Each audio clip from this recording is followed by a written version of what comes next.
Salam, Xətai rayonu 261 nömrəli məktəb liseyin ibtidai sinif müəllimi Dadaşova Fidan. Gəlin yeni mövzuyla tanış olaq.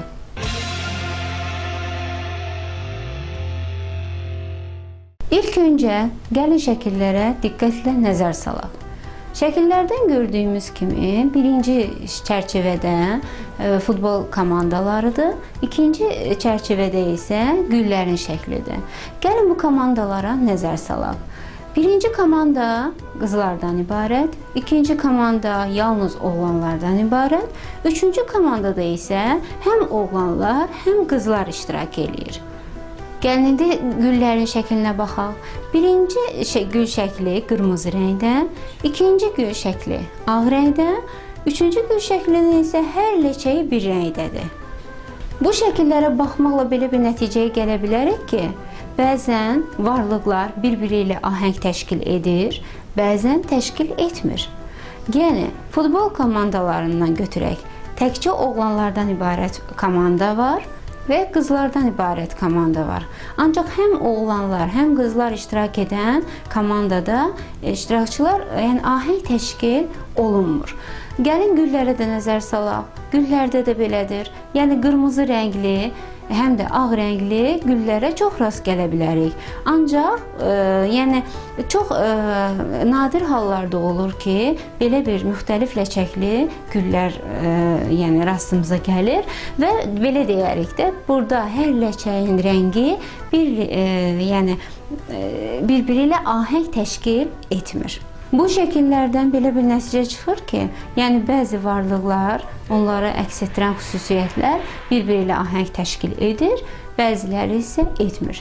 Elə bizi əhatə edən varlıqlarda olduğu kimi, dilimizdə də bu hallar baş verir.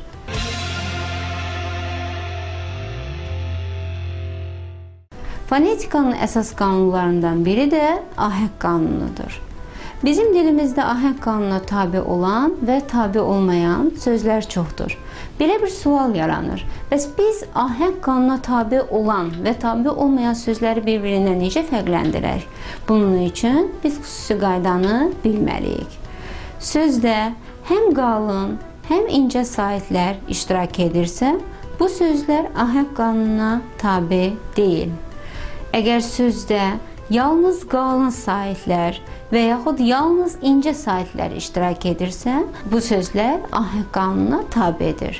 Belə bir nəticəyə gəlmək olar ki, ahəng qanunu sözlərdə qalın və incə saitlərin bir-birini izləməsidir. Elə tərif də buradan çıxır. Sözlərdə qalın və incə saitlərin bir-birini izləməsinə ahəng qanunu deyilir.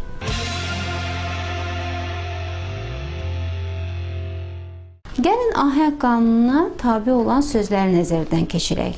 Görürük ki, ahəng qanununa tabe olan sözlərin birinci hecası incə saitdirsə, digər hecaları da incə saitdir. Məsələn, bunu nümunə göstərək. Məktəbli. Məktəbli sözü də və i saitləri var. Görürük ki, bu hər üç sait də incədir. Deməli, bu söz ahəng qanununa tabedir. Məsələn, götürə bilərik kitab sözünü. Kitab sözü ahəng qanununa tabe deyil. Niyə? Çünki onun birinci saiti i, ikinci saiti isə a-dır. I incə, a qalın. Ona görə deyirik ki, bu söz ahəng qanununa tabe deyil.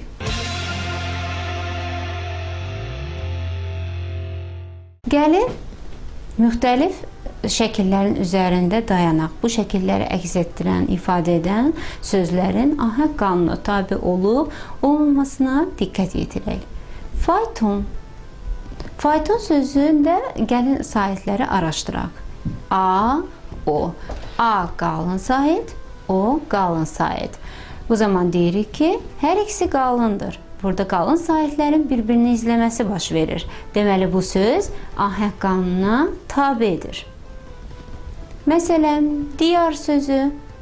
Diyar sözündə i, a saitləri iştirak edir. I incə, a qalın saitdir. Deməli, bu sözdə saitlər bir-birini izləmir. Burada həm qalın, həm incə saitlərin bir-birini izləməsi var. Deməli, bu söz ahəng qanununa tabe deyil. Gəlin meşə sözü üzərində araşdırma aparaq. Meşə sözündə və ə saitləri iştirak edir. İncə, incə saitdir. Hər ikisi incə saitdir. Deməli, burada incə saitlərin ahəngi var. Bu söz də ahəng qanununa tabedir. Belə bir nəticəyə gəlmək olar ki, sözün ahəng və qanuna tabe olub-olmamasını biz yalnız sözdəki qalın və incə saitlərin bir-birinin izləməsi ilə müəyyən edirik. Diqqətinizə görə təşəkkür edirəm.